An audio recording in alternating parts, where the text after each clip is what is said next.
How will you be Okay. receiving the info? So, what exact soldier basics are we learning in this class? Everything. Okay. Okay, and Mumble should be the info. So just type in or open your developer console, then just type in connect and go there.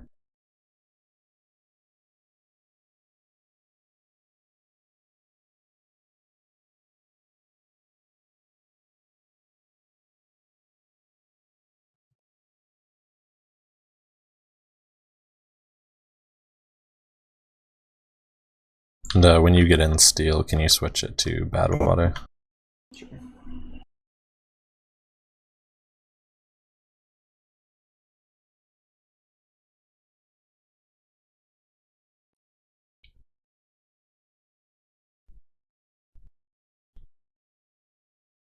Connection failed. Same here. Yep. Me Yep. too. Okay, 1 second. I'm frozen up again.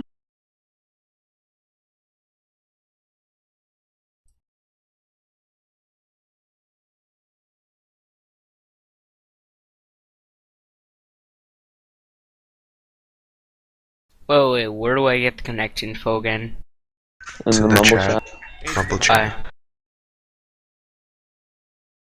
So is it not working for anybody? Yeah, it's not. Connection failed again. What do you want? Which map? Badwater.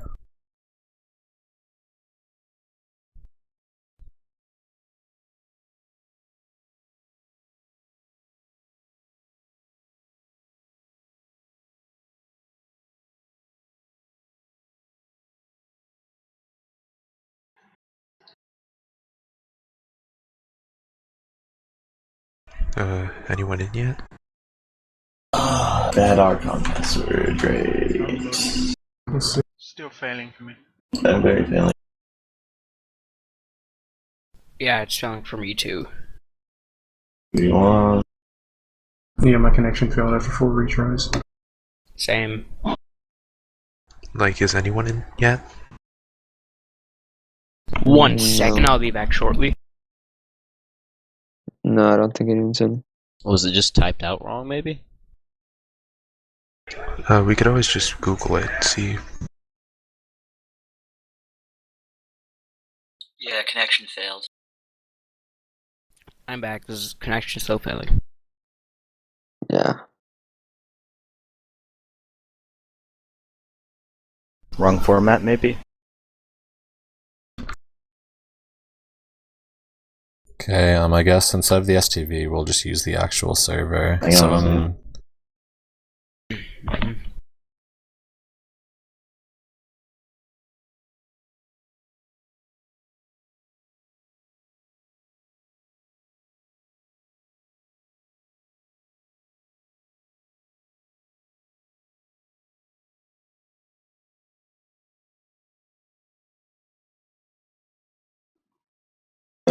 Okay, server switching on. How many players do we have here?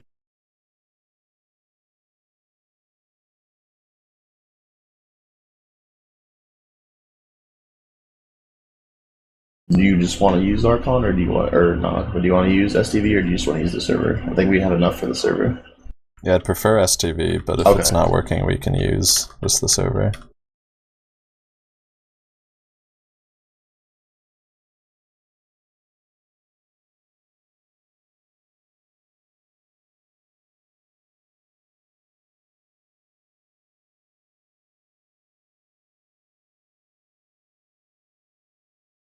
Yeah, I think we're gonna have to just head over on the server. Don't mind. Something with the previous game mode or something that was messing with it. Okay, well I sent the in Mumble is now the connect string to the actual server. So just oh wait, no, never mind. That's still the STV. Hold on. It could be the full connect servers.com thing, not NFO. Can we get it?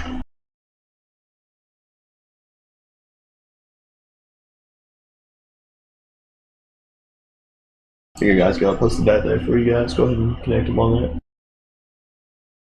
Aren't we using Mix 8, I thought? No, Mix 5. Mix 5 was the MVM one, but they ended. That's why we're having issues. Yeah, seems Yeah, to work. Parson Game Info connecting. Yeah. Yeah, I'm getting in. Alright, we Gucci boys.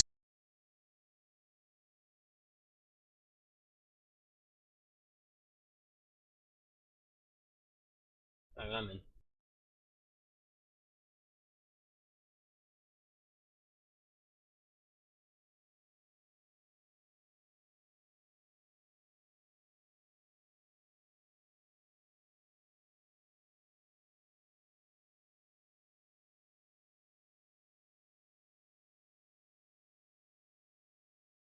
Oh, you know what? We had the long number in the thing. I mean, if you still want to use STV, it's possible now. We were using the wrong number. It was Mix 8, Mix 5. Oh, wow. So We should be fine since everyone's already joining. Okay. Nothing, just stay there. STB, just replace the 8 in the previous address with a 5. Aye.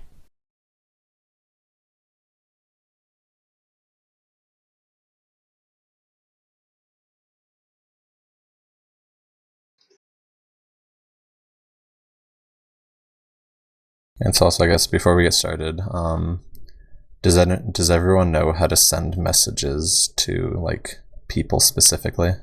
No. On Mumble? In Mumble. Just like double click. Yeah, so in Mumble, basically you just right-click someone's name and just hit send message. So if you ever have like questions during certain parts, like while I'm talking, just select me in Mumble and just send me a private message, and I'll try and read those best as possible. 2 crashes. Alright. Let me try it real quick. Anyone having a problem where TF2 crashes after you connect? Like, Yeah. That was Only on like the official servers. yeah, it happens to me like after I reconnect to any server, after I already have tried one. Try making your PicMip 1. Matt PicMip 1.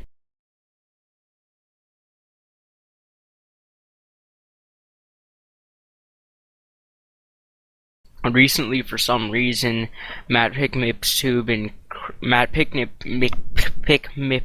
has been crashing a lot, causing crashing a lot. What does it do?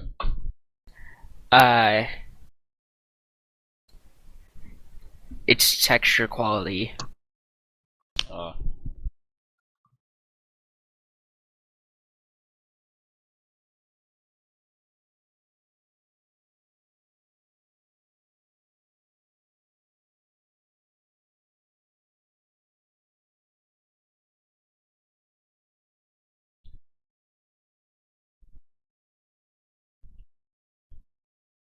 What are you doing? Okay, if everyone can just join and spectate, it'll make things a lot easier. Wait, so we're doing Mix 5? Yes. Aye.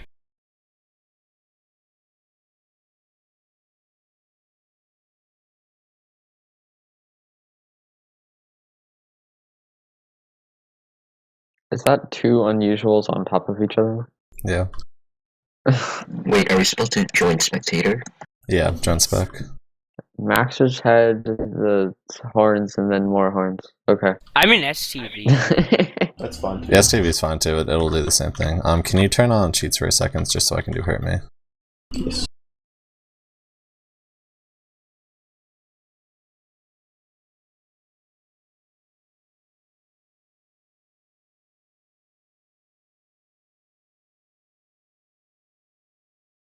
Don't want it.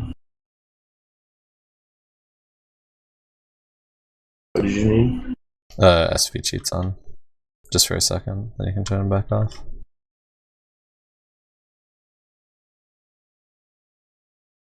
Is this class gonna be like more sixes oriented or Highlander oriented or just hitting things in general? Just soldier in general. I'm going to briefly go over like competitive, and I play more Highlander, so I'll be able to talk about that a little bit better, but Aye. I'll be a little bit mix of both.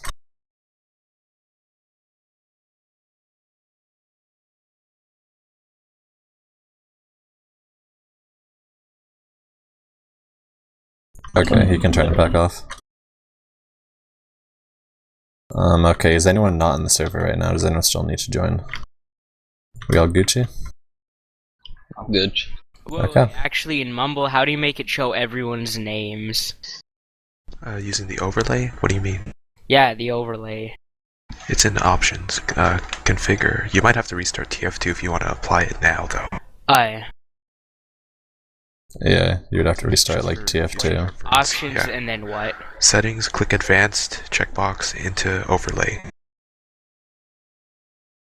Or just overlay. I'm pretty sure it's at the bottom of those options there.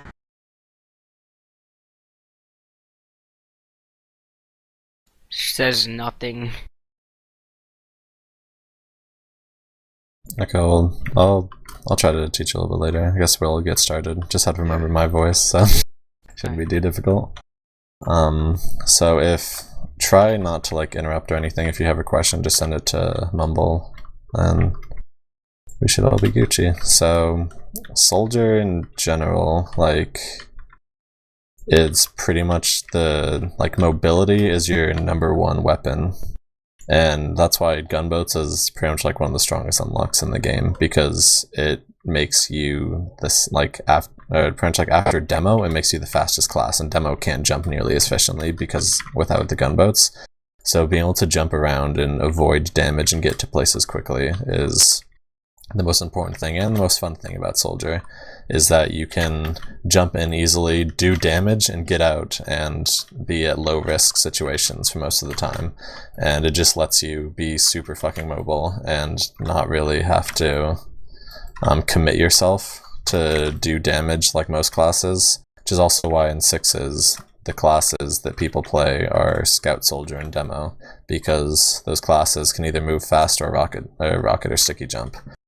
So you really want to abuse your mobility like as much as physically possible. Even like competitive, just pubbing, like playing in general, you just pretty much want to like take over high ground, you like abuse spam angles, and like get out of risky situations pretty much, or even like bomb in, because you can pretty much like bomb off of any wall and do a super efficient jump. If anyone doesn't know, jumping off of a wall makes you go a little bit farther, just because if I shoot to the ground and crouch, there's a much like less distance than if I put the rocket launcher right here, which is putting it right next to the wall, which means I'll go a little bit further because of that, as opposed to the ground where it has your player model to travel. So jumping out, like you pretty much want to jump off walls whenever possible, because it'll get you a better jump a further distance. Same with if anyone's ever heard of C-tapping, it's more of an advanced jumping mechanic where you just quickly tap crouch before you jump, and it's pretty much like you're going against a wall, because you crouch quickly and the game sort of glitches out and it makes it think that you're crouching at the same time that you're walking at full speed, because obviously if you crouch you start moving slower, so you still maintain like your full speed while the game still thinks you're technically crouched. It's like right now I'm not dropping like my speed whatsoever, even though I'm crouching every once in a while, and if you like time your rocket jump perfectly, then you're closer to the ground and you go faster, and just jumping off the wall is the same sort of thing. But jumping is a very, very important part of Soldier, and getting your jumps down is probably more important in most situations than like DM, which is just like your death matching ability, which is just basically just shooting things. So like jump maps is your like biggest friend, pretty much, like learning how to control your character the best possible. And like obviously like some jump maps are pretty stupid, like some things are stupid, like you'll never actually like do it in the game, but certain things like pogoing and speed shots are very important to get to places quickly and sort of jump around. It's like just practicing, even on like normal maps too, you can just practice like certain jumps and start jumping around and abusing and just learning the map as much as possible, especially if you ever play in a competitive format. Like just learning the map is probably one of the best things you can do, and just learning all the things like you can jump off of, all the things you can get away with, like bad water specifically. Everyone knows like most sentries are either set up here, or like in pubs it's like right here or down in this area, and like learning jumps to like bypass the sentries and everything, like especially that cliff one up there. You can always jump off this wall and sort of get behind the enemy team if you jump across here, and you can get behind them like that, and all of a sudden like spam the guns from back here, start harassing them, go to their spawn, do whatever. Or specifically in Highlander on this map, like obviously if you jump from far away, a gun is gonna stall you like crazy. Like if you want to like bomb this area and a gun's up there, if you just like jump straight at it, you're just gonna get blown away by the gun. So just trying to create like as little distance as possible. So like basically you can just like jump back here and then come across here, and you'll get a couple rockets in usually before the sentry kills you. Same with jumping and sentry knockback. The thing that, or just knockback in general, the thing that knocks you back is actually crouching. So like usually when you rocket jump, basically the steps are you jump, hold crouch in the air, and then shoot the rocket. So basically, so jump, crouch, and then shoot. And usually you want to hold crouch while in midair, just because it can help you in certain situations, but also it creates more knockback. It's like if you find yourself like jumping to like scouts or heavies or something, and you find yourself getting like easily knocked back, and they sort of like stall you out in the air, that's a situation where you don't want to hold crouch. You can basically just tap crouch when you jump and then let go of it, and you'll go much less far. Same with like Pyro's air blasts are less efficient. Same with if you ever want to get knocked back, like say you're just sort of like, say like a heavy shooting you right here, you can actually ride his bullets away. Like you don't even have to rocket jump, you can just jump and crouch, and his bullets will actually push you a little bit. So you can just keep jumping and crouching away, and you'll get just a little bit further away than you normally would like walking or rocket jumping. And it's just a good way to quickly get away from people. Let's see, Ruffed asked if we should, or as a soldier, should hide your weapon model or not. It's really up to you. It's all personal preference. I personally find it distracting. Because it takes away some of your field of view. Like obviously having something in the middle of your like screen is going, like you just can see less things. Like some of the benefits of having a view model is some people like to aim with it, and like instead of like the crosshairs like rocket jumping and everything, they actually watch the view model. And so with that, they like some people just cannot rocket jump without their view models, but it's usually more it's more beneficial to just have the view models off, just because you can see more things. So if you can learn how to learn like your weapons and everything, then it's better. Though having your melee weapon is actually more beneficial to have view models on, because like just knowing when it swings is sort of difficult. So being able to like actually physically see when it swings and everything is super helpful. So yeah, it's all just based on personal preference. Another person asked, do you prefer shotgun or gunboats, or is it situational? And it's pretty much situational. If you're more in a defensive position, like say on payload, if you're on defense, shotgun or running a banner might be more efficient. But obviously on offense, you want to get to places quickly, and so that's when gunboats are a lot more beneficial. Plus, with gunboats, you rely a lot less on a medic, because with shotgun you're not very mobile, and you sort of like tank a lot of damage because you can't move around. Well, with gunboats you can sort of eat up health kits. Like you can jump around, like shoot people, and just jump basically like health kit to health kit and survive off that. So it's just a lot less like medic based. And yes, I would use the Bison to spam a choke in Highlander, which someone was asking. I'll go over loadouts a little bit more in details in a little bit, just because Soldier has, for some reason, Valve really fucking likes the Soldier class, and we have the most loadout like options of any other class in the game right now, so it's pretty fucking awesome, and it's really nice to take advantage of.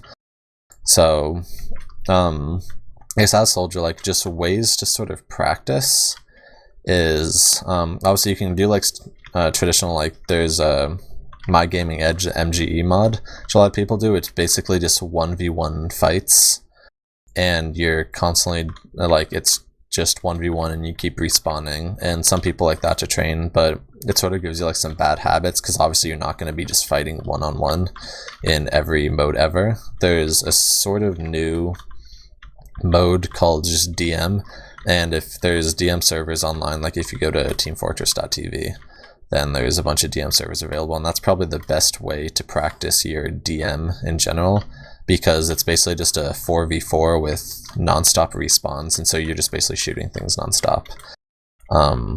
But again, like the most beneficial way to really train a soldier is just jumping, and just sort of like having fun, like just playing jump maps and just slowly like progressing through them and learning more and more jumps, like learning how to perfect your jumps, learning how to speed shot, learning how to jump off walls efficiently is super effective to just like, honestly, it's just more fun as soldier when you get to jump around and move around, and like there is certain things that you just can't do as other classes, and just abusing walls and everything around you, and just like same with just pubbing really helps too, because you get to learn certain maps. Like if you ever need to learn a map, just keep pubbing it, and you'll learn like stupid things, and just learn from other people. Like you'll see people like hiding in certain spots and just be like, oh cool, I didn't know about that, I could use that in the future, and just kind of shit like that is just learning like different maps. Like I think this is in this version. They might have patched it out, but there's like just a whole bunch of like stupid spots you can hide in on different maps that you wouldn't really ever know about without like seeing it or just learning about it yourself. Like just jumping around and getting stuck in stupid places and be like, oh hey, I didn't know that existed, and just seeing like how it could benefit you and how you could like watch out for it. Like so like someone's like you're walking up the stairs and someone's like hiding around that corner right there, and all of a sudden next time you walk around that corner you'll check there and just be just a little bit more efficient. Pretty much like as you fail more you'll get just better. But just really just doing jump maps and just trying to have like just whatever you have fun with is what you should use to practice. Like if you enjoy MGing, if you enjoy DM, if you enjoy jumping, if you enjoy pubbing, just do that and just basically just play the class and you'll become more efficient at it. Like I barely DM ever, I don't MGE. I enjoy jump maps from time to time, but I mostly just like pub and just joke around with friends and have fun, and you just slowly get better and better at the game as long as you have that sort of mindset. So going with loadouts, obviously there's a lot of options you have, specifically with like your secondary. Unfortunately the black box got nerfed to absolute hell recently, and it's significantly worse, but it's still efficient against like close range, and obviously you can't like, unfortunately you can't just like spam a group of people and get like 40 health back anymore. You only get like 7, but mostly like stock rocket launcher is what you want to be sticking with for most of the time, because it's just the most efficient at everything. Like it's just, obviously since it's the stock, it's the standard. But just rocket launchers in general, obviously there's some super overpowered ones that are banned in all of the formats, but you can definitely enjoy them in pubs, like the Beggar's Bazooka or the Airstrike. With the Airstrike, your playstyle is more of like a hit and run, because you really want to live. So basically the Airstrike is best for just sort of like jumping around, doing quick damage, and then using your extra rocket to like get out, and then just slowly like getting more and more kills up, and basically just jumping around and doing that. With Beggars is a super fun weapon, because like nothing in the game gives you that sort of mobility, and that's the strongest thing that like people sort of overlook about the Beggar's Bazooka, is just the straight up mobility of it. Like it makes you by far the fastest class in the game, because with it obviously you have pretty much infinite rockets that you can jump around. One of my favorite things to do with it is a double wall jump, where you basically can just put your 2 rockets into a wall and instantly just go flying anywhere you want. Same with overload jumping. Like, you can just load 3 rockets up and then use your 3rd rocket to jump and do a nice little, like, air jump there. Oh, thank you. But, yeah, just, like, jumping around the beggars is probably, like, the most fun thing in the game, just because, like, pretty much just that double wall jump right there can make you go anywhere. And same with, overload jumping into a double sync, where you basically fire 2 rockets. Like, since it fires so fast, those rockets basically propel you upwards, and it basically, like, it performs like a sync jump for your own. A sync jump is basically just where you put 2 rockets into. It's also like, if I do this and then shoot a rocket at the ground and then use that to jump up, is what a sync jump is, if anyone ever mentions it. So it's just, the beggars just make sync jumps like super easily, because you can just shoot rockets so fast that it doesn't even matter. Let's see. So other primaries, actually Airstrike and Beggars are by far the best rocket launchers, but since they're banned in most formats, I don't usually use them too much. Liberty Launcher is okay. It's definitely, like, if you're sort of, you can be like a little bit tankier with that 5th rocket, and it's a little bit more efficient for like rocket jumping with shotgun, which is probably the only like good thing about it, is that it makes the shotgun a little bit more viable, because you don't take quite as much damage while using it. Or while jumping around, so you can still be a little bit mobile with the shotgun. But otherwise, like the Liberty Launcher, just the lessened damage on each of the rockets really affects you, especially fighting scouts, because all of a sudden mid-range you can no longer 2-shot a scout. It takes 3 rockets, which really makes a difference. Same with heavies, you can no longer hit 3 rockets on them and kill them. It takes 4 no matter what. And just that minor damage reduction like really makes it terrible. I tried it out for like a week in Highlander and was just really like disappointed in what they did with it. Because honestly, with the 3 rockets, it was actually like acceptable. But now even with the 5, it's just sort of garbage. Because that, like, there's just so much better things you can do, or so much better rocket launchers you can use. Last one would be the direct hit, and then the cow mangler. The direct hit is good for short periods of time. It's not very good against like sort of elongated fights. Like, you can't bomb with it because of its reduced splash damage. With the direct hit, it's really mostly just for getting sentries.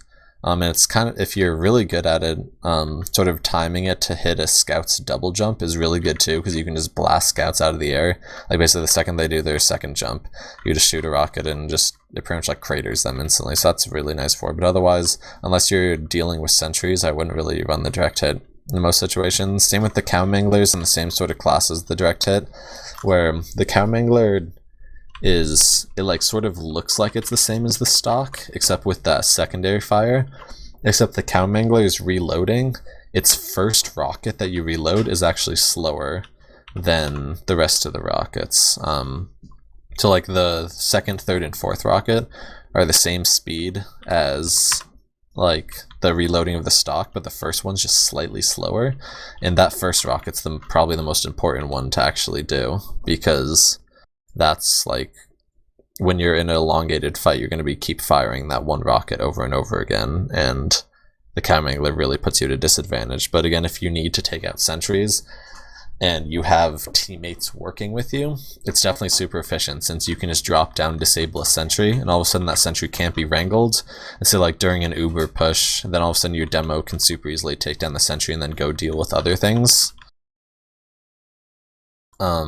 But otherwise, stock is just pretty much better in every way, because the just the alt fire isn't really good enough. The one good thing about the alt fire is that mini crits do not have fall off damage. So no matter how far away you are, that alt fire, since it mini crits, will do 100% of the damage on them, depending on like where you hit them. So it's pretty decent for long range spam, but then like if anyone gets in your face, you've all of a sudden used all of your rockets and can't really fight that efficiently. Let's see. When Valve releases competitive matchmaking, do you think the Beggar's Bazooka and Airstrike will be nerfed? If not, should you use them in Valve competitive servers? And I think the Airstrike will be changed. I don't think the Beggars will be, just because they'd already nerfed the Beggars twice at this point, and they think it's pretty okay. The Airstrike is a better Beggars in every way possible. It's just ridiculous how many because you can just bomb with 8 rockets and there's nothing that can survive that. There was 3 days that it was allowed in UGC, and during that time I'm sure there was very many medics regretting their decision to main that class, and it's just so easy to drop medics and just kill everything around you. That the Airstrike absolutely should be nerfed. I don't think the Beggars will be though, because it's not that overpowered, but just in a game mode where there's only one medic, it's just stupidly overpowered because of its ability to just instantly kill that medic when you really shouldn't deserve it, and having the increased movement speed is a really big deal. But you absolutely should use them in Valve competitive servers, because any overpowered weapon, Valve is very disconnected from our community. And this competitive matchmaking, they're going to look at the statistics.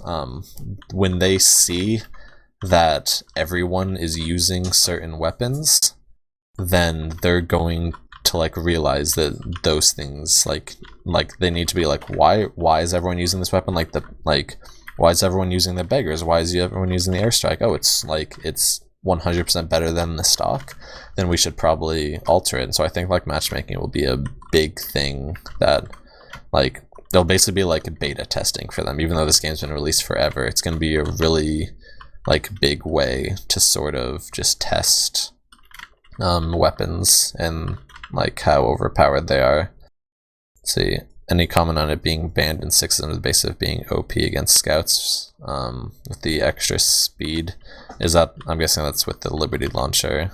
I don't think it should have been banned, because while it is a little bit faster and is easier to hit scouts, its reduced damage makes it affects you against scouts the most. So you can hit them with more, but the scout can hit the scout can pretty much guarantee that he won't get 2-shot by it. So I don't think it should have been banned. The Liberty launcher is really not that good and is a pretty garbage weapon. Let's see. Do you have a specific melee? The market, and do you think the market gardener is viable? The market gardener is viable in a fun setting, obviously pubs and everything. It's a blast, just jumping around and hitting people. But in competitive, I would stray away from the market gardener, just because just having it with you means that you're going to want to use it, and you're putting yourself at a super high risk to fail. So basically, say a medic's over there and I want to bomb this medic, I can either jump and put 2 rockets into him and get a lot more chance of him dying, or I can jump at him and try and hit him with a melee, and if that fails, since melee registration is terrible, you're all of a sudden giving up that you're giving up that medic kill pretty much. So just the market gardener is okay, but just the temptation of it and its ability to fail makes your loadout in general just worse.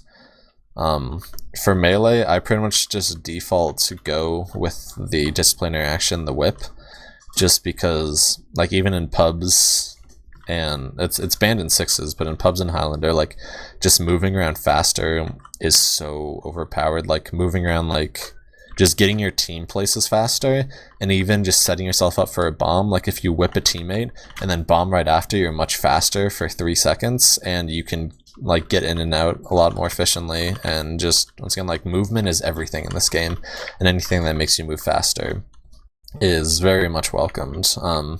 The escape plan is still good, but just the fact that it's sort of more of a selfish weapon, and the fact that you take mini crits now using it makes it even worse.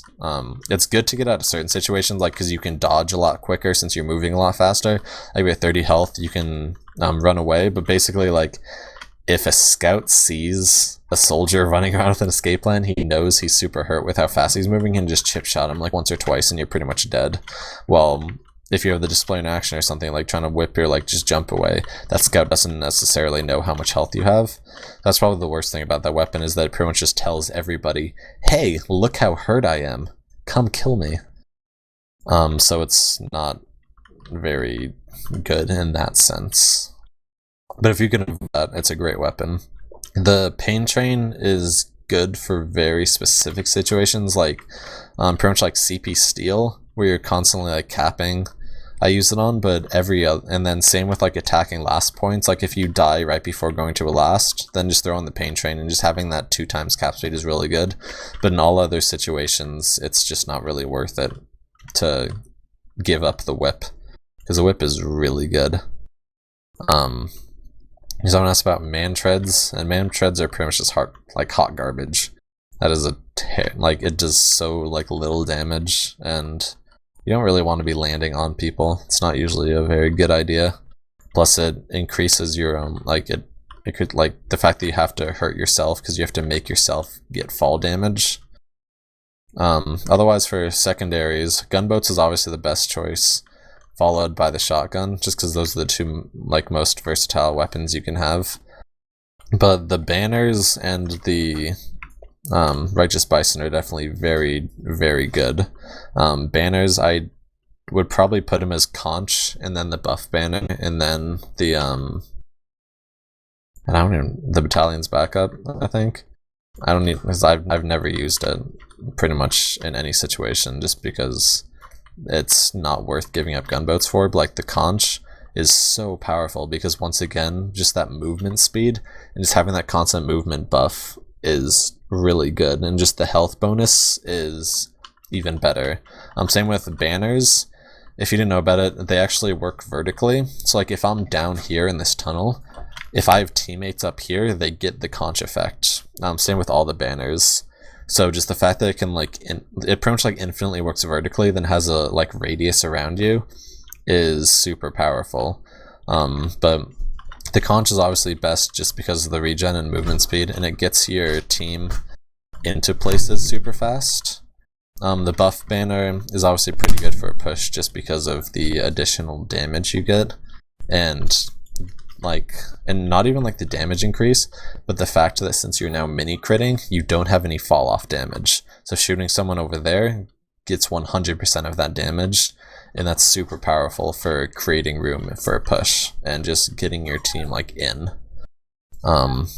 Battalions is okay, but it's not as good as the gunboats or shotgun or any of the other banners. It just gives you a little bit more health, which is pretty nice, but honestly, like the conch's regen, massive regen, is better than that extra like 20 health, and like just it's like less sentry damage and less damage in general, which just isn't that great.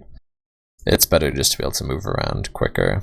The reserve shooter is not very good, just because there's not too many situations where people will be like jumping around. Like if you know, like say you're on defense on Badwater and you know people are going to be like jumping up here, the reserve shooter can be okay because you get that extra damage.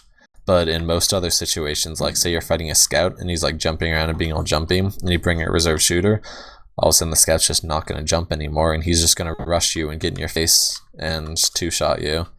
As opposed to a shotgun, like you just have like more shots and more damage capabilities against most enemies. It's like that. The 2 shots you give away with the reserve shooter is a really big deal. Obviously, the reserve shooter is super powerful in the hands of a pyro, but as a soldier, like you can't really like knock someone up, switch to your secondary, and shoot them in an efficient amount of time. It's better just to shoot a second rocket at them or to shotgun them. It really doesn't give you enough of a damage benefit. But but melees, you should pretty much only use the whip or the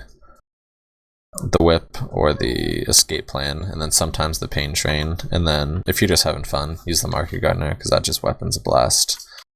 But I guess the last thing is the original versus the rocket launcher, and I get this question a lot of like, why I use one or the other, or why you should use one or the other, and it really is just personal preference. Like, obviously anyone with like a Quake background will prefer this, because it just shoots straight out, and you have a little bit better spam angles, but you can say the same about the stock too. Like, with the stock, like if I did right here, I would just shoot myself, while the stock would go a little bit more around, so you can spam around corners a little bit better, while the original, you can spam like just through certain points a little bit more efficiently, just because it comes straight out of your rocket launcher. It's also a little bit easier to airshot people, just because your rocket goes exactly where your crosshair is. There's no deviation whatsoever. Obviously with the stock, it goes towards your crosshair, but it just sort of like deviates from the right towards it, so it's a little bit less efficient. Same with rocket jumping. Doing a right wall jump is a little bit easier with the stock, just because you're already right there, so you have to move a little bit less. But with the original, with the original, you have to move a little bit more to rocket jump behind you. Same with but then with left-hand jumps, like jumping off the left side, it's easier with the original, because obviously with the stock you'd have to move like all this way, as opposed to the original, which you can just do that. Same with pogo jumping, is a lot easier with the original, just because it's coming straight out of your weapon instead of from the side. And no, I would not say the original is better than the stock. I prefer it just because of the ability to like rocket jump from both sides easier, but it really just all is personal preference. Each are like hit or miss in certain situations, and nothing will really affect you that much. It's really just what you're used to and what you're more comfortable with. Personally, I prefer the original, but I used to use the stock rocket launcher, because it makes you a little bit more comfortable with using other rocket launchers. Like, that was back when the black box was really good, and switching from the original to a right-handed rocket launcher like the black box is a lot more difficult than, like, obviously if you just are using stock, then it already comes out of the right side, so there's really no difference, because jumping is different. You have to move your mouse different ways, especially when you're just going off of muscle memory. It affects you quite a bit, and so I used stock just because I wouldn't have much of a difference between rocket launchers. But now that they nerfed or banned most rocket launchers, then the stock is pretty much the best in most situations. I switched over to the original just because I just prefer like where the rockets come out of, and the sound is super nice. It has that nice like low pitched tone to it. So I guess some just about like settings and everything for Soldier. Sensitivity, if anyone doesn't know like what inches per 360 is, it's basically how many inches your mouse moves before you do a full 360. And again, like, sensitivity is like totally preference, but it does affect you in some ways. Like if you have a high or low sensitivity, a high sensitivity is considered like less than 5 inches per 360, which if like, you can sort of use a calculator. If you just Google DPI or like sensitivity calculator, it's basically just, it does like the DPI of your mouse and then like your in-game sensitivity setting, and it'll calculate your inches per 360. But if you use too high of a sensitivity, you don't really have like the same precision of shooting people, because your mouse moves around like so fast, you just can't really control it as well. Well, if you have too low of a sensitivity, you can't quite like turn around or flick as easily. So basically, like, it's really whatever you're comfortable with, but most people do within about a 6 to an 11 inches per 360. I personally use a 15 inch per 360, but that's very unusual, and most soldiers don't do that. Mostly hit scan classes go that low. But you basically want to be, you want to like safely and comfortably be able to turn around 180, just so you can check for spies, and obviously rocket jumping behind you is pretty important to do that. So yeah, as long as you can do a 180 and you feel like you're shooting people efficiently, then that's usually the best sensitivity. Is really just whatever you're comfortable with. But obviously the lower you go of sensitivities, so like 11 and lower, you'll be a little bit more efficient like shooting people, and your hit scan should be a lot cleaner. Let's see. So I'm gonna ask, there's any comments on using flipped view models for off-center firing. There are a lot of established spam spots or angles for right-handed firing projectiles, but not left-hand. And yeah, there are some angles where it is better to use lefty models, but usually right-handed models are better just because there's more spots for it, and you're a lot more comfortable with it. And plus, like, the fact that you can't flip your view models during a game, like you have to disconnect from a server, it's usually better just to stick with right-handed models. Let's see, don't ask what to do about jumpy scouts, and it's just sort of like learning their movement. Basically, most scouts in the game, like, they'll usually kill me once, but I never let a scout get away with the same thing twice. So you basically just want to watch his movement as much as possible. It's like if he's jumping around, I'll come over to first. Wait a second, with the payload thing. Oh, yeah. I think you just gotta exec like tournament mode. Or just no clip out of there. Should be fun. But with like jumpy scouts, there's a couple things you can do. Mostly you just sort of want to wait for their... Actually, I guess we'll just go over like just fighting certain classes in general, so we'll start with scouts. If you want to give yourself a bunch of health too, just do the hurt me command so I don't kill you. If you just want to like sort of jump around. But basically it's like timing. You can like time their second jump or wait for them to land, and then the second they land, put in that second rocket. Oh, you did not hurt yourself. What's that command again? It's a hurt me and then negative numbers. Like do hurt me like negative like 900,000. Gotcha. But so yeah, if you're comfortable with your aim, it's pretty much just all waiting for their second jump. So with their second jump, like if you want to shoot at that exact moment, and if you think you can hit that rocket, then go for them. But that's just a lot safer of a thing, is just wait for the second they're about to land. If you think like they're going to land on props, just shoot the top of the prop, and just basically wherever you think they're going to be landing. If you don't want to actually just like shoot them in the air. Because obviously it's really, because scouts have such like good control over their movement, it's sort of hard to predict sometimes. Especially good scouts will get just better and better at it.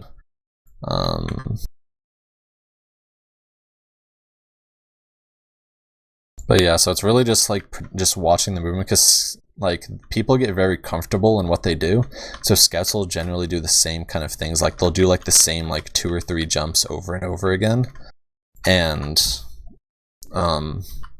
just watching like their patterns and just seeing what they do. Like if they like to jump a lot, then usually just time and wait for their second jump. If they like to delay their second jump, you can sort of splash them during their first jump. If they like to jump on objects, just splash them off of the objects. And same with like, especially like you obviously can't like just do like a little hop, and then all of a sudden you can hit the top of objects like that. So it's really just all how you want to do it, but generally just the safe route is just wait for their second jump and just splash them on the ground once they land. Dealing with soldiers is pretty much all about high ground and sort of like jumping them. Like counter jumping is a big thing in soldiers, where like say they'll jump you and then you jump again against them, and so you're basically like creating the high ground for yourself. Also, one thing you can do is just sort of like practice air shots, and just like if their movement is super predictable, you can just shoot them out of the air. But otherwise, it's usually a little better just to sort of play as annoying as possible. Like if anyone does something against you and you think it's really annoying and like difficult to deal with, just copy that, because you don't get any points for like playing like normal. Just play like, just play stupid. Like if you can just out-dumb your opponent, you can usually win most engagements. Like if you can, because they're going to be predicting what you're doing, and if you can throw off that prediction and do just something insanely stupid, then that usually throws them off for a second. Obviously you can't like keep doing that, but it's decent for like a small period of time, and just try and like change up what you do time to time, because people are just waiting to see or like people are always predicting. If you become predictable and keep doing the same thing, they can predict what you're about to do and effectively go against you pretty easily. But basically, like soldiers, you just want to be on the high ground as much as possible and just always out high ground them. So if a soldier's like standing up here and you're fighting them from down here, really all the chance you have is maybe hitting a lucky direct on them, but otherwise you really just want to minimize like the distance or the height disadvantage they have, and just try and and if you're at high disadvantage too, like just try and splash things around them. Like they're up here, like try and like splash that rock or the rock behind them there or around there, and just sort of fighting them that way is super efficient. But also just, it's like having solid aim helps too. Like being able to hit directs really matters, because like that difference of like 80 to 100 damage is the difference of 2-shotting a soldier, 3-shotting a heavy, and just using less rockets for everything is super efficient. And just being able to hit like as many directs as possible and sort of trying to avoid splash damage. Going against pyros is really just, again, like scouts, you sort of need to learn the pyro, and you sort of want to like bait the air blast or sort of put yourself in a zero risk situation. So like put yourself in places like, if you put yourself in like a height advantage, it's much more difficult for the pyro to hit you with the reflect, and it's a lot like basically just trying to like keep your distance from the pyro and making sure he just can't get easy reflex on you. Like if you're just fighting at this distance right here, like you're going to lose because the pyro can hit a super easy like splash on you. But all of a sudden, if you're up here and he reflects, like it's much more difficult to reflect a rocket from up top. And then even if he does get the reflect, it's much more difficult to hit you, especially if you're playing around corners and everything. Like if you're playing like right here and you can just sort of like spam around corners and everything, and just putting yourself in like just situations where just don't ever put yourself in a situation where you're reliant on the pyro's skill to like kill you, because you never want to assume the pyro is going to fuck up. You always want to assume that it's the greatest pyro in the world and he's going to hit every single reflect, and you just want to minimize like how he's going to hit you. So it's pretty much like, also like juking them out is really good too. Usually you want to keep your, like most classes, you want to keep your distance from a pyro, but soldier, you sort of want to minimize that distance and be a little bit like unless you're at like head advantage, because obviously like when you're spamming back here, you're not going to get anything. Like it's just not going to work. But if you can create like very small, like just basically small reaction times for the pyro, then that's the best case scenario for you. Also, you just want to put out the damage before he can. Obviously, like sometimes they can hit really nice reflex, but like if you're obviously like, you never want to just be like, oh hey, there's a pyro, I should go chase after him. A lot of the times you can also just avoid him. But when like you're in a situation where like you're close to a pyro and there's nothing you can do, your best like scenario is just to get in his face and just try and put as little distance between you and him, because you can output more damage in that space than he can. Otherwise, just pretty much just like trying to get away and just playing like sort of a spam game and like just playing height advantage. With certain like campy pyros, like if you're ever like trying to go for a medic, usually the pyros will like, there's a few pyros that just stick around super close to medics or like super close to certain things, and like say like you're trying to spam down a sentry and a pyro is just on it. That's when you pretty much want to just, if you're in like a pub setting or not really a very competitive setting, you just want to sort of avoid that pyro, just go to other places and just try and take him down when he's distracted. But if you're ever in like a competitive scenario, just like work on distractions, and because the pyro has a lot to deal with and you can just create that number going up and up. So like say if a pyro is just doing nothing but reflecting your shit, just start spamming him, and then just let your spy like go and decloak. And one of two things will happen. One, the pyro has to keep reflecting your stuff and has to ignore the spy, or the pyro turns around to the spy, and that's when you jump in and help out and go and kill whatever you're trying to do. Basically just distracting the pyro and just making sure he's like not just staring at you. Same with heavies, are very similar in the fact that like if you ever need to jump someone, like attack something, if a heavy's ever looking at you, that is a big no-no. Just stay away from that area. Like especially if a heavy's like revved up and looking in your general direction, you basically just want to create distractions or try and sneak up on him to get the upper hand.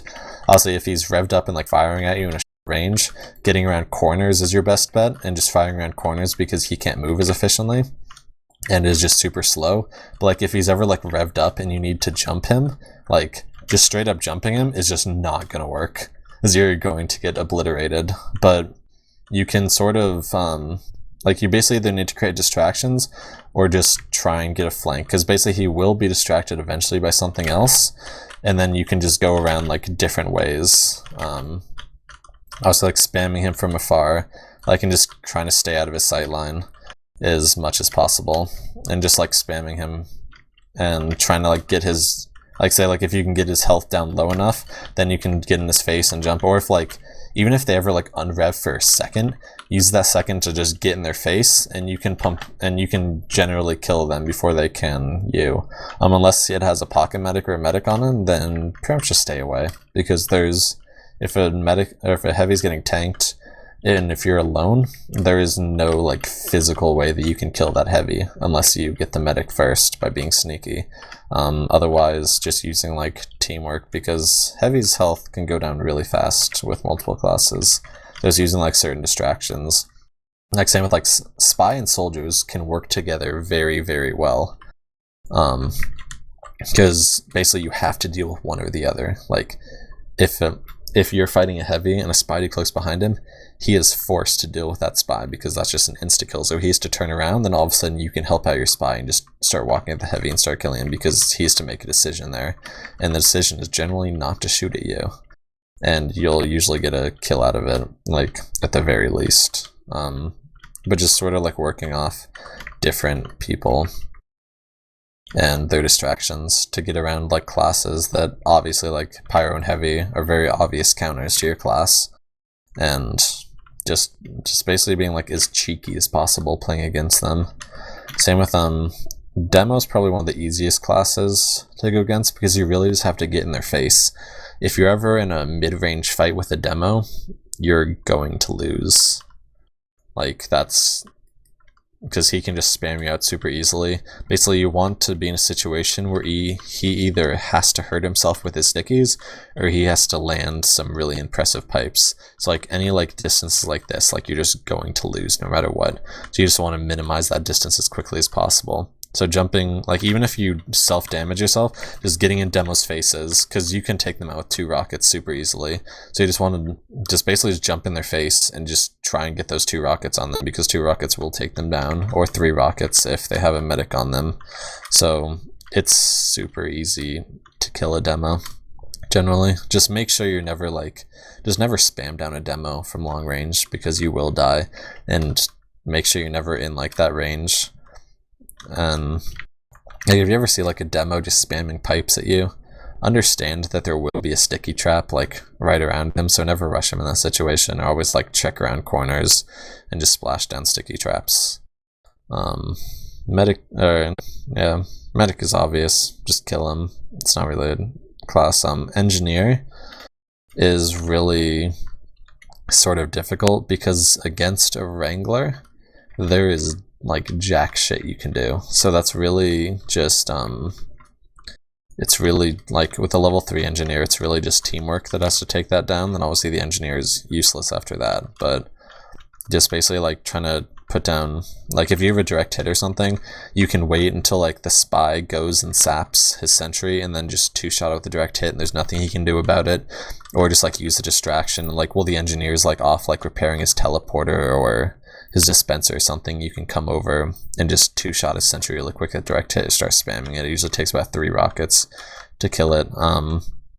Also, again, with sentries, one thing to know is that you, like, the crouching thing really helps. Like, if you just walk at a sentry, it's going to be a lot more effective than, like, jumping, because jumping is what knocks you back. So, like, if you ever get Ubered, you never want to jump, and you really don't want to crouch, because it will send you flying away. So basically, you just want to walk towards it, and you'll, but see, like, but you just want to walk towards it if you're ever getting Ubered, and then always just kill the engineer first, because he generally should be pretty close to his gun. Because if it's wrangled or getting rescue range, like, you're not going to get that gun down. So just kill the engineer, do whatever damage you can, and then get to, like, a safe distance and shoot, spam down the sentry from there. Same with minis. You always want to kill the engineer first. Like, if he's building a mini right there, just shoot the engineer and then kill the mini from there. And try and take down minis, like, as much as physically possible, like, because you can, no matter what distance you are, you can always kill a mini with 2 rockets. So just no matter where you see one across the map, like, just be wary of them, and, like, just put your 2 rockets into them. Or, like, if you say you're about to jump, try and find the mini sentry first, because minis can pretty much, like, totally stall you really, really bad. So try and take down the mini first, and as it's building or rebuilding, then you can do your jump, and you won't have to deal with that. Or if you're against a level 3, wait for it to be wrangled. It's like you can start, like, spamming, like, you never just want to jump into it because it's going to knock you back, but you can just wait for the engineer to have to deal with something else, like a sniper, like you spamming it or a demo spamming it. Wait for him to wrangle it, and then you can just jump over the wrangled sentry, and because it's a lot more difficult to hit you with that, and then you can jump with whatever you want from that point on. So that's basically just being wary of, like, the sentries and everything before you do that. Snipers are a little bit tricky, just because obviously they're usually in a position where they can shoot you from range. You never really, just be wary of, like, sniper sightlines, and if you ever can, just, like, get in their face. It's a lot more difficult for a sniper to shoot you, obviously, when you're jumping around. Like, usually on Badwar, like, a popular sniper spot's, like, over here by this rock, and if you stand anywhere in here, you're pretty much going to get shot in any situation. But some things you can do is, like, stand over here and, like, spam the sniper from over here. You can usually get, like, 2 or 3 rockets before he can do any damage to you and kill him or get away. And you can, like, sort of, like, peek up here, put a rocket or 2 into him, and just slowly, like, pepper him down from just angles he's not expecting. And just don't go into, like, any angles he's just staring at, because you're just going to die immediately, pretty much.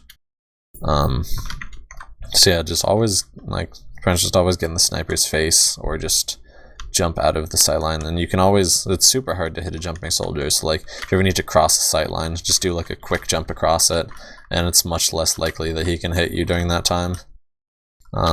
Same with, like, dealing with spies. Just turn around every once in a while, even though, like, a lot of spies nowadays, like, it's really hard to get a pick on, like, a medic or heavy or something nowadays, because they're always checking.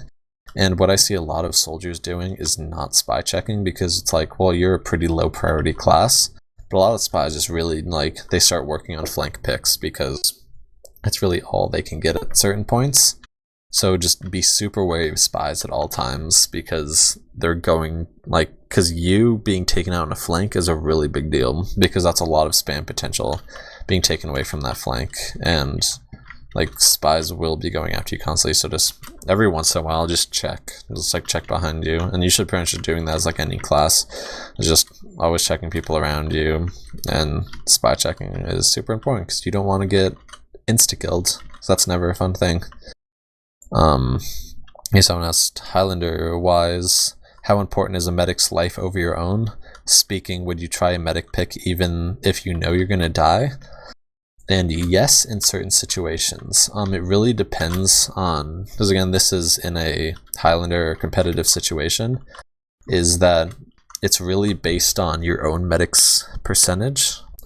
If you have even Ubers, there's not usually too much reason to go for a medic's life.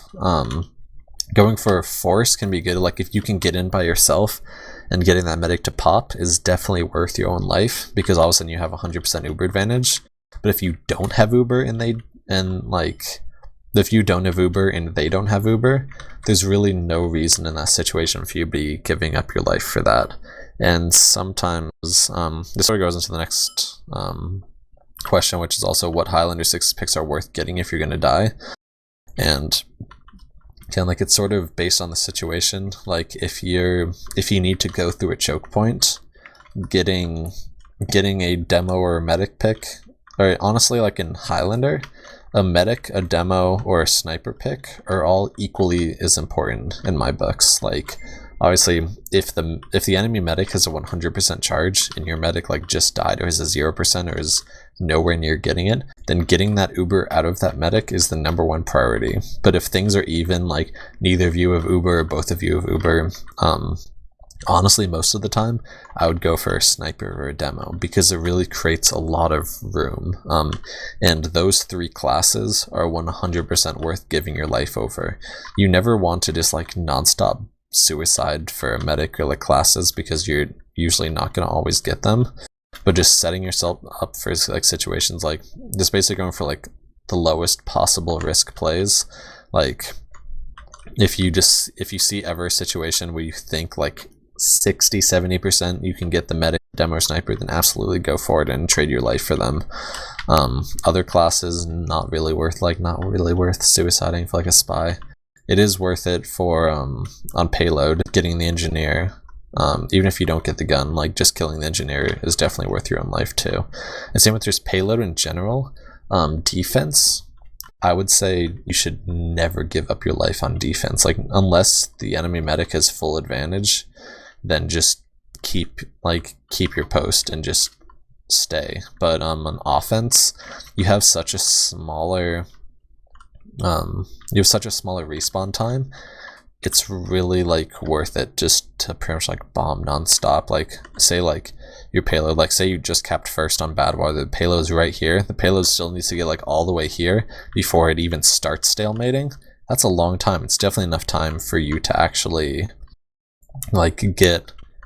try and go for a pick or something and suicide him, because you'll be respawned by the time the stalemate actually starts. So just jump in, go in, try and get for a pick, and just go for it. And like same with like your demo, is pretty much just during any like downtime, there's no reason to be sort of like twiddling your thumbs on offense. You can just always try and be like working for a pick somewhere. Obviously on defense, the enemy team is supposed to go after you. Like, there's no reason to give up your position when you're on defense, because that's the blue team's job. Same with both 5CP and King of the Hill Koth. When you're on Koth, if you own the point, you're on defense and you have a longer spawn time and your life means a lot more, as opposed to if you don't own the point on a King of the Hill map, your respawn time is almost cut in half, and you can definitely go for picks and go and bomb and suicide yourself in a lot more often. But generally, you never, just always go for the medic, sniper, or demo. Same within sixes.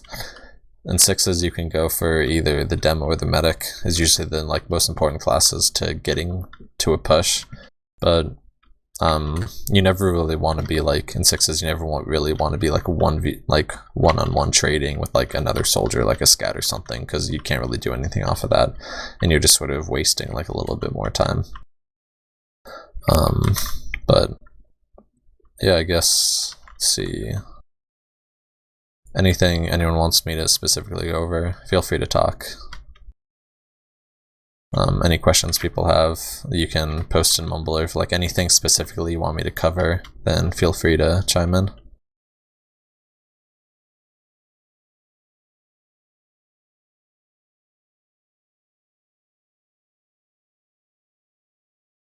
Oh yeah, sorry, I saw this question before, Mighty. I forgot about it. This question was how does specific hardware impact soldier gameplay, like mice, having a better monitor, tweaks, etc. Obviously, having a better FPS is great to a point. You can make your game look like crap, with different configs, as long as you're running a smooth FPS. And generally, the FPS you want is double your monitor's refresh rate +1. A 120 and 144 hertz monitor definitely affects it quite a bit. but the difference between going to a 60 to like a 144 hertz monitor is a lot less than going back from a 144 hertz to a 60 hertz. It really like messes with you going backwards, because all of a sudden everything just looks a lot crappier. But like, it's, if you have the money, absolutely, like obviously the better PC and the better crap you have, it's just going to be a better experience for you. But I would say 60 hertz doesn't really like hurt you that much. It's just sort of like just a thing that'll just slightly put you in a little better situation, because you can just obviously see things a little bit clearer. You can react a little bit faster. Mice are very important. Same with your mouse pad. Like I literally can't use anything but like I personally use like a Razer Goliathus extended, because I have a very large mouse pad because of how low my sensitivity is, so I need a lot of mouse pad to move around. Same with like with sensitivity, you should never like, if you can't do a 360 on your mouse pad, you should lower your sense or get a different mouse pad or get a bigger one. But mouse and mouse pad wise is very important. It's really just what you're comfortable with, what like fits in your hand, and what's not gonna sort of like stress you, like, or like sort of like put stress on your hand and hurt you. And unless like some are smoother than others, like a fucking, like, you definitely want wired. Do not use wireless anything. Wireless mice and wireless keyboard have latency on them and have input lag, and having everything go instantly is much more efficient. Same with mechanical keyboards, is just everything registers a little bit faster and more efficiently. You don't have to press the key down quite as much to get those inputs, so like it definitely affects your game quite a bit. I would say those are probably the most important things, is just, but honestly, just having like a decent just a decent computer enough to be able to run the game smoothly. Like if people are teleporting or choppy, you're really not gonna have a good time, because it's just super hard to hit things, especially like lag. It makes like jumping and everything harder. When should you rocket jump as a pocket soldier in 6s? And honestly, like in most every situation, like unless like if you're at full health, you should pretty much just be rocket jumping, unless your teammates need heals. Like if your teammates are healthy, then feel free, because obviously the medic's gonna mostly be on you. But so it's super easy to create space because you have that 300 buff, and so creating space and like jumping through is still just as efficient, even if you have a shotgun, because you're going to be losing like 40 health per jump, but it's still not that much when you're getting healed constantly. I guess one thing I forgot to mention with rocket jumps is that the distance between you and the rocket not only affects your like distance that you jump, but also how much damage you take from it. So the most minimal rocket jump you can do, I think, is either 11 or 13 health. So like if you're at 14 health, you can basically like jump and put your rocket like as far away as you as possible, and you can jump losing very little health, as it gets you much less. But if you're in like a certain situation where you just need to go a little bit faster to get like a health kit, like say something's chasing you and you need to get the health kit like right there, you can just do that and just do a little hop. But obviously, and same with like wall jumps, do more damage to you since they send you further. Same with like speed shots, opposed do a lot of damage to you, because with speed shots you're literally putting your face like in the ground as you're shooting, so it does a lot of damage, and it's not very good to do a low health.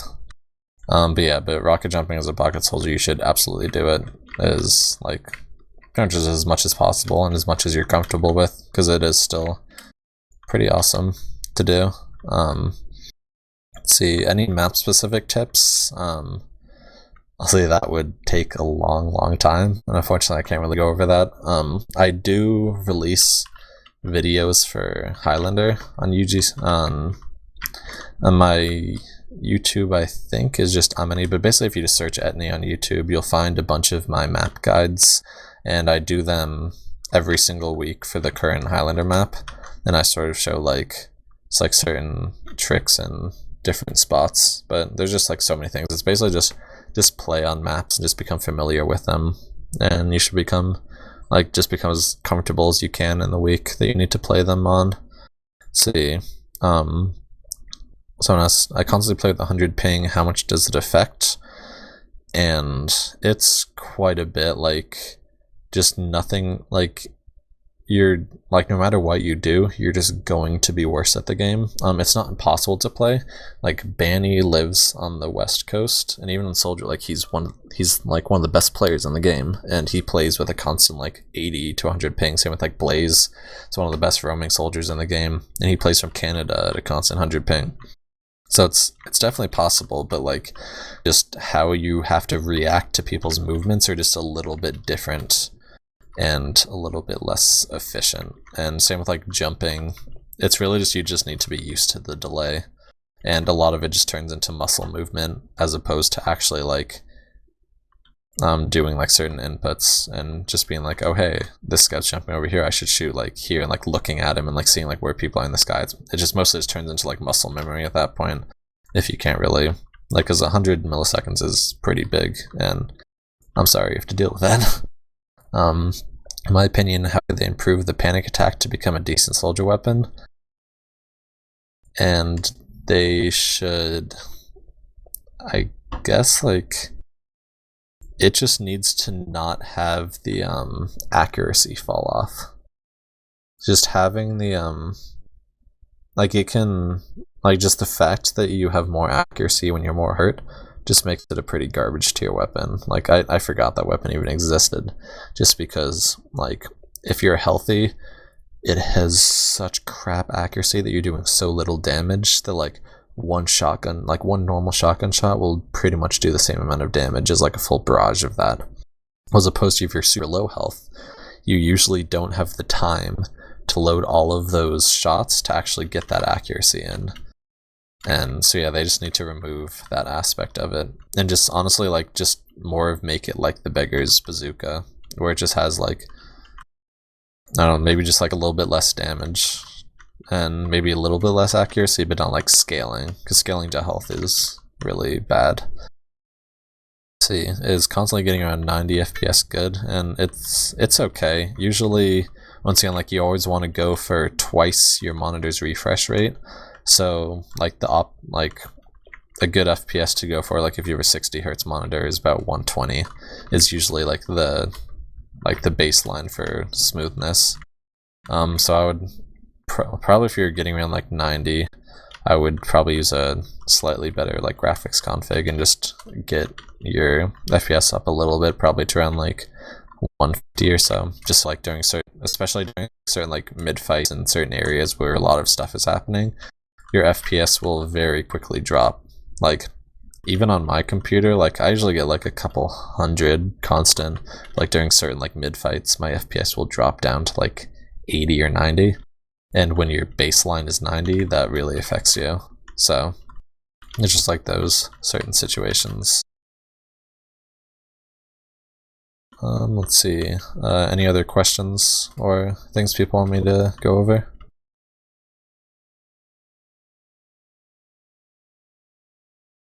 Feel free to speak up now, guys. You can go ahead and ask any questions you want. Yeah, if you want to talk in Mumble, that's totally okay. What are the effects of certain skills like air shotting or being able to shoot people as they jump off ledges in Highlander? It's pretty much like the difference between, like, a good and a great soldier. Like, I'll admit, like, my DM wise, I'm probably one of the worst of the top Highlander soldiers. But the difference is that, like, my jumps are really solid and I play really smart, and that really, like, makes the world of difference. Obviously my DM's gotten a lot better, and I would say I'm pretty good at this point, but when I first started Highlander, I certainly wasn't nearly that good, and it's basically like I learned everything from just watching things. Another person is like, what do you do to practice? And again, like, working on your DM is okay, but the thing that'll affect you the most is understanding the game. When I first started playing competitive, basically what I did was just I watched as many games as physically possible. This is like any Highlander 6's games, I would just watch every single one and just watch people's movements and watch how people react to certain situations and how to deal with certain things.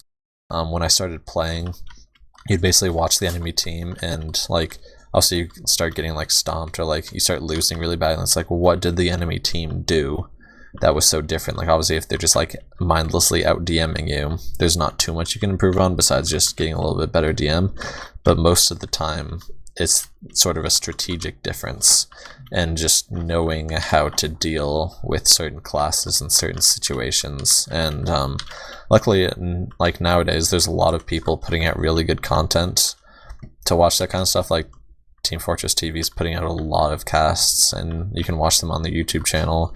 There's some Highlander people putting out guides for certain maps, and it's basically just learning as much as possible, like about the game and about certain things is more effective than you'll ever get from just DMing, especially as a soldier, just because most of the time you can just splash things. But obviously, like, DM does come into account at certain points, and you like it's definitely like a secondary thing, but it's still something you need to learn. So just sort of just doing jump maps and MG and DM will really help you out in those sort of ways. How much time have I played as soldier? Probably like 2,000 hours or so. When I got into competitive, I didn't really know what I wanted to play. I basically like soldier was always my favorite class just in like pubs, because I was like just jumping around and sort of like messing around, and soldier is just a fun class to do that on. But I didn't main in Highlander, and it took me like 4 seasons to actually like be like, oh hey, I should probably play the class I actually enjoy, and that's when I started playing it a whole bunch. But like I think my very first season of Plat Highlander was actually my very first season of soldier, and since then, like, it's really all I ever want to play. It's all I play in competitive, it's all I play in pubs. It's just a fun class to sort of jump around and mess around on. So pretty much all, like, most of my hours on TF2 at this point is all just playing soldier. When you spam things, do you keep like 1 rocket in the clip, or do you just spam all 4 rockets? Yeah, it depends. Like, probably the only time I ever actually use all of my rockets is when, like, say like gates like just open and I start doing that and I know nothing's gonna be really like on me immediately, and I'll use all 4. But otherwise I generally try and like either like spam 1 rocket at a time so I know I'm ready, or like, and sometimes I'll mix it up a little bit, spam 2, spam 1 again, like reload a little bit, and just sort of just differentiate like as much as possible. But yeah, I never like try and empty my clip fully unless I'm actually like fighting someone and like the damage actually matters. Otherwise just for like spamming, or especially like if something's like called it's hurt, like a demo or medic or something is hurt, then I'll generally use like all of my rockets to spam out of long range. Also, what health do you want to leave a fight? Like how much health when you want to leave a fight to get more health? Pretty much, if you can, you want to be at full health as much as possible. Obviously, like if you've done like 1 rocket jump and you're like 185, you're pretty okay, and you can start a fight. But I generally don't try and take fights if I'm less than like 120 health, and at that point, I'd say even like 150. I generally just pretty much like the headshot range. If I can take a quick scope headshot, then I'm usually okay to start like fighting something. But if like there's anything other than a spy that can just like 1-hit kill me, or same with like a 150 body shot, but if there's anything that can like 1-hit kill me, I'll generally wait to get some health before starting the fight. Same with leaving a fight. Like, if you ever think you're at any way of disadvantage, just like jump out and retreat. Otherwise, just if you think you can win, if you get away with 5 health, that's totally fine. But generally you just want like as much health to like do like 1 rocket jump to, so you can just get a little bit more distance and like get away and get to a health kit like that. So generally like staying around like 20 at the very least. Go ahead. What's the perfect time to ball on medic? When they're entering choke points is generally the best, because that's, especially like if you ever need like a force or anything, it's basically whenever the medic is at a blind spot. Like say they're coming around like this corner right here, and you can get a cheeky like rocket or 2 into them and force the pop or kill the medic, or like just pretty much like any choke point in the game, you can get them out. Like if they're coming out a tunnel, and then you can jump, because it's basically the people that are protecting the medic can't see you as well in those situations too. So like if they can't protect them as well, then that's usually the best situation. Especially like right here, you can just like get over their heads and just jump and just pass the people and like shoot the medic behind as they start to like exit here. Like say like you see a heal beam right here and like a heavy or a pie or something's like like a demo's peeking out of here, then you can basically just jump over their heads out of their sight line and just pass them onto the medic. But generally that's your best situation to like guarantee a kill on a medic. Is just through choke points. Obviously sometimes you're sort of forced to do it out in the open or something, like whenever like say the medics are like right here or something, they have so much room to surf that first rocket that it's almost impossible to hit them with the second one, and they can just fly away and it's super hard to secure the kill. So just choke points and like close quarters is generally the best. What are the most important things to know game sense wise for Sixes and Highlander? Is just dealing with certain classes in certain situations is like, because there's obviously like main call it like generally like knowing what's going on generally is pretty important, but there's usually like one or two people on the team that sort of have a sense and like are telling everyone what to do, being like, hey, we need to like, it's like you like as a soldier you don't really, unless you're a pocket soldier, you don't really need to be like keeping track of like Ubers and whatever and like when and where you should push, but just following your caller and just understanding like what you can do to help them in those certain situations and like how you can be as efficient as possible is the best way to like apply like any sort of game sense. And just if you're in like ever like sort of iffy situations, just trying to like get yourself out of them and getting your like turning a disadvantage I can't fucking talk. Disadvantageous situation into an advantage is probably one of the most like effective things too, is like having like a scout or someone else like come in and help you and like turn like a 1v2 into a 2v2 or 3v2, or just getting out of the situation and just trying to negate as many disadvantages as possible.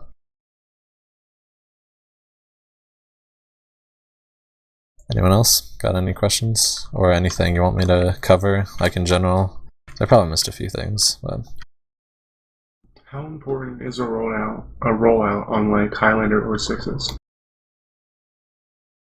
it's starting to become less important, especially in, like with the whip becoming a lot more popular in Highlander. Your rollout generally consists of just whipping people. And that's really it. And then like just getting people to like an efficient place and then maybe like doing like a jump or two. Obviously process is the best situation for an effective rollout, and Highlander I would never do it in, because not whipping your team, especially on a 5 CP in Highlander, is just super bad.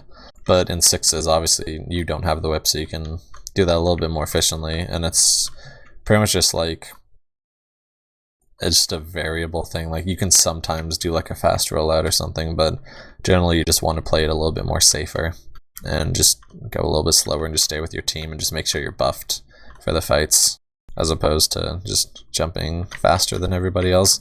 So a lot of the times like you'll just like get to the mid and be like, oh cool, there's nobody to shoot. Oh hello, hi entire enemy team that I'm now facing. That's not usually the best situation for you.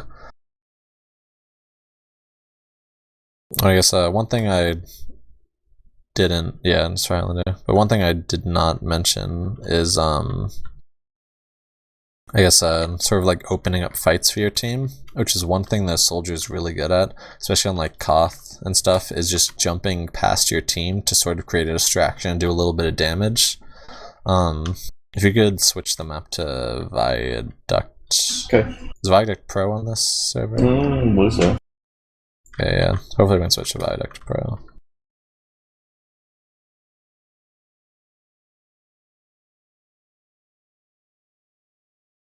Does the server have fast download? No. Oh, that might be a problem. Never mind then. We'll just keep it on this. This is fine. Yeah, I don't think anyone has it. But yeah, there's like a few jumps in Viaduct in specific, but basically like say you're on the offense here and you're about to push in like through this choke right here. All of a sudden you can take some eyes off of your team and like your demo or whatever, by just jumping a little bit past them and basically either suiciding yourself into the enemy team and just dealing as much damage as possible, or just sort of like jumping in, distracting, and then immediately jumping away and trying to get out. And you basically like use most of your health like taking damage just jumping away, and you don't even have to really deal any damage. You just have to make eyes be turned towards you. Then all of a sudden that's like a pyro or a heavy that's not looking at your team coming through the choke or pushing forward, that is now looking at you and has pretty much made him useless, and it gives a really big advantage to your team. It's like pretty much like any pushes you should sort of be the head of, just sort of to either create like a distraction or like jumping behind them and making like pulling people towards you. You're just sort of staying alive behind them and just being a nuisance. Even if you've done 0 damage and you haven't killed anything, just the fact that you're behind them like affects people so much, and it really like slows the people down, and all of a sudden they have to like bring people back to deal with you or have the threat of you coming in from behind them. And it's just a super efficient way to fight. Because pretty much like Soldier in general is like, it's sort of just a, obviously this is Team Fortress 2. Some classes like Spy and Sniper are like very selfish based classes. Well, Soldier, there's not too much you can do by yourself. You're a very team oriented class, especially when there's like engineers and pyros and heavies that exist. And no matter what you do, like if you can just set up your team and give them advantages, and like if you're just jumping around like an idiot, as long as your team is getting benefit out of it, then you're doing what you're supposed to be doing. Like there's so many different ways you can play Soldier. Like you can play just super defensive and passive and sort of like hold chokes and like hold certain areas and just make sure like nothing can come through there. You can be super aggressive and sort of open things up for your team, be like the pick maker. You can sort of do like, obviously the best thing to do is be sort of in between, be sort of like that wall on your flank that nothing can really get past, and then whenever your team needs it, be that pick maker. And like you're just such a versatile class, like just make the most out of it. Any other questions?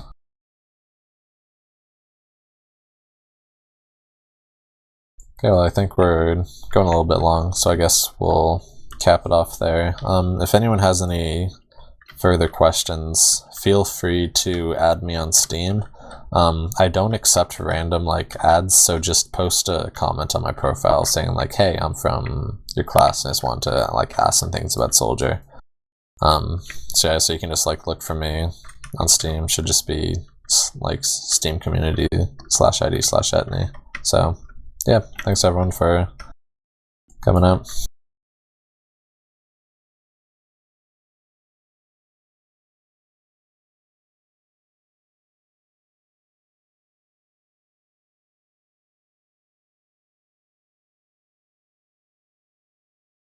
I think that about wraps it up then.